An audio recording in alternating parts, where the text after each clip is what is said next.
10:27. El doctor Mario Lama nos acompaña hoy, director del Servicio Nacional de Salud. Esta es la semana del COVID. La que pasó también era semana del COVID y resulta que ahora nos dicen que hay pocas camas, que hay poco oxígeno, que los médicos están cansados. Tiempo tardaron en estar cansados, más de un año de pandemia. Doctor, bienvenido, buenas noches. Buenas noches, Yulisa. Gracias por permitirme compartir contigo. Para mí es un placer. Gracias. ¿Cuál es la situación del país en este momento con el COVID-19? Mira, indudablemente hay un rebrote, eso no es noticia. Tenemos 3 semanas con mucha presión en muchos hospitales públicos, sobre todo el Gran Santo Domingo. Sin embargo, el Servicio Nacional de Salud, que es la institución que tiene que ver con la provisión de servicios en la red pública de hospitales, es un conjunto de centros hospitalarios, de unos casi 200 hospitales. Y de esos 200 hospitales tenemos hospitales específicos que de manera parcial dan servicio al COVID y hay otros que de manera total. En el Gran Santo Domingo tenemos el Hospital Marcelino Vélez, quien desde hace 2 a 3 semanas está a su máxima capacidad, al igual que el Moscoso Puello, el Félix María Goico, el Rodolfo de la Cruz Lora. Sin embargo, tenemos un excelente hospital con una reserva de camas muy amplia, la que es el Hospital Luis Eduardo Aybar. Es un hospital muy moderno, muy bien equipado, donde en estos momentos tenemos 150 camas. De esas 150 camas, hasta el día de ayer, teníamos 90 UCI. Hoy ampliamos 20 camas adicionales para tener 110 unidades de cuidado intensivo, las más modernas de este país, más 40 camas en unidades de cuidado intermedio, que también la podemos convertir en camas UCI. E incluso podríamos adicionar camas UCI en caso de que sea necesaria. En estos precisos momentos, solamente en esa institución tenemos 35 camas disponibles para cuidados intensivos, más de unas 36 camas en Secanó, de las cuales 5 están disponibles. Te digo estas cifras porque son las terminadas. 36 camas en Secanot, 5 disponibles. 5 disponibles. O en sea estos que momentos, 31 están ocupadas. 31 ocupadas. Eso es un alto porcentaje. Es un alto porcentaje, sin embargo, ahora, en estos momentos, unas 40 camas UCI preparadas con todos los equipos que se necesitan están disponibles. O sea que la respuesta continúa garantizada. Lo que podemos tener es un hospital con poca disponibilidad, pero tenemos otros con disponibilidad. Mario, ¿por dónde vino el rebrote?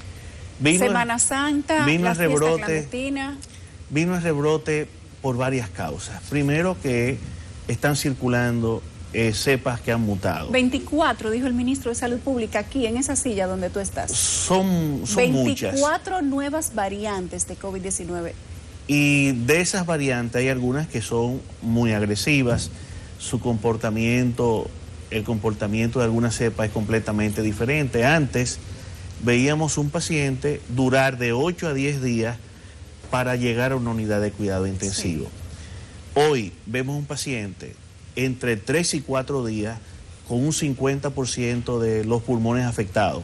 Son más agresivas. Más agresivas, son más infectantes y son más agresivas.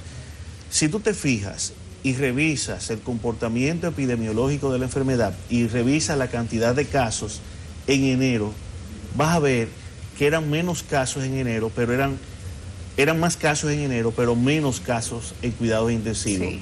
Ahora son más casos en unidades de cuidado intensivo con menos casos reportados. ¿Tenemos un porcentaje más alto de letalidad en este momento o no? Mira, los reportes del Ministerio de Salud Pública, quien es que lleva los controles y las estadísticas, nos dicen que la letalidad se mantiene rondando el 1.3.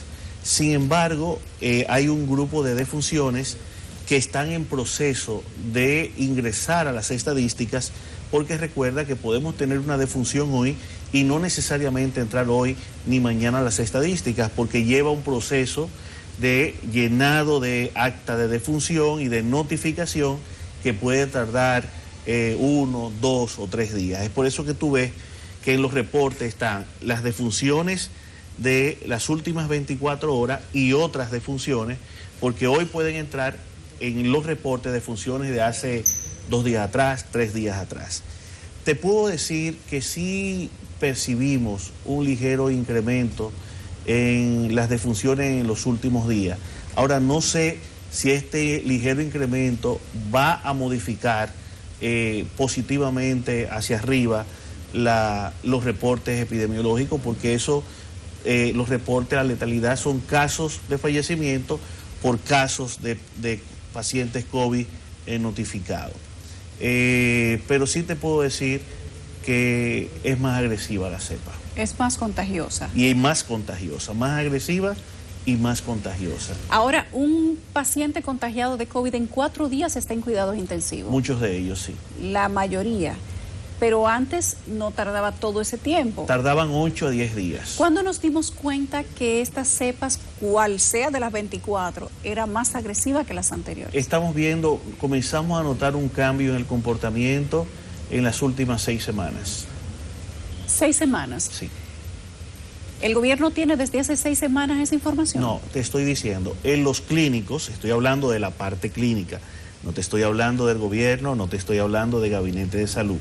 La percepción clínica... Empezaron a darse cuenta en los hospitales. Notábamos que los cambios en el comportamiento de la evolución clínica comenzaban a cambiar.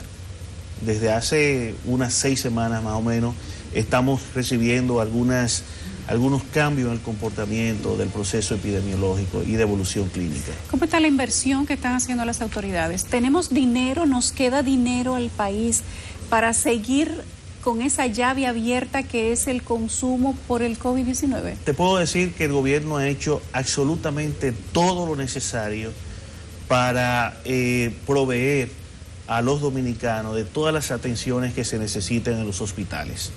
No ha escatimado ningún tipo de recursos. Todo lo que es equipamiento, tenemos suficientes equipos disponibles para seguir ampliando sin ningún tipo de limitación. Ventiladores, monitores, CPAP, medicamentos, reclutamiento del personal. Sin embargo, este no debe ser el consuelo para los dominicanos. La seguridad del dominicano no es saber que tenemos una cama. La seguridad del dominicano es preocuparse por no contagiarse y qué tanto avanzamos en el proceso de vacunación. La solución al problema no radica en tener una cama disponible para un paciente caído. Ni un ventilador. Ni un ventilador. De hecho, lamentablemente muchos de los que llegan a un ventilador no necesariamente salen.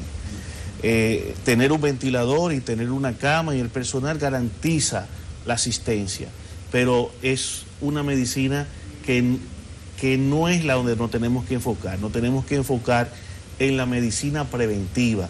Y la medicina preventiva en estos momentos radica en 2 puntos. Primero, la adherencia de la población a las medidas de prevención, que sigue siendo la reducción de la aglomeración en los espacios públicos, que sigue siendo el uso correcto de las mascarillas, que sigue siendo las medidas de higiene, el lavado de las manos con soluciones hidroalcohólicas, pero lo más importante, la vacunación, la inoculación de las 2 dosis. Y seguirse cuidando, porque aún después de las 2 dosis tú te contagias.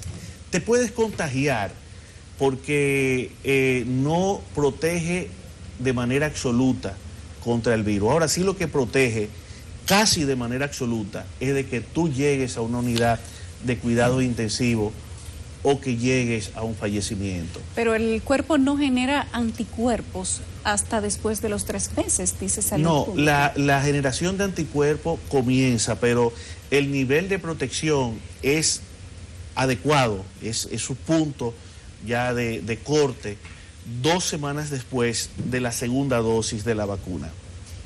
Una primera dosis no confiere la protección tan importante como para ser muy efectiva. Una segunda dosis, 2 semanas después, ya se tiene una respuesta inmunológica capaz de proteger al ser humano contra la posibilidad de llegar a una unidad de cuidado intensivo o de un fallecimiento. ¿Es cierto que la primera dosis solamente te protege en un 16%? Mira, los estudios dicen que el nivel de generación de anticuerpos anda rondando esa cifra. Hay estudios que hablan un 17, un 20, un 22. O sea que la segunda dosis es inminentemente La segunda dosis necesaria. es obligatoria y es necesaria. Mario, ¿han hecho ustedes como gobierno, como entidad que se supone estudia todas las características que tiene el sector salud, digamos que a favor, en contra, a la derecha y a la izquierda, en qué se ha basado el comportamiento ciudadano? Los ciudadanos han sido una parte, no todos, desobedientes, retadores, digamos que desconsiderados. Sí. ¿Hay algún estudio? ¿A las autoridades le interesa estudiar el comportamiento de los ciudadanos? Se estudia el comportamiento, se estudia mediante encuesta las reacciones, se hacen muchos tipos de preguntas.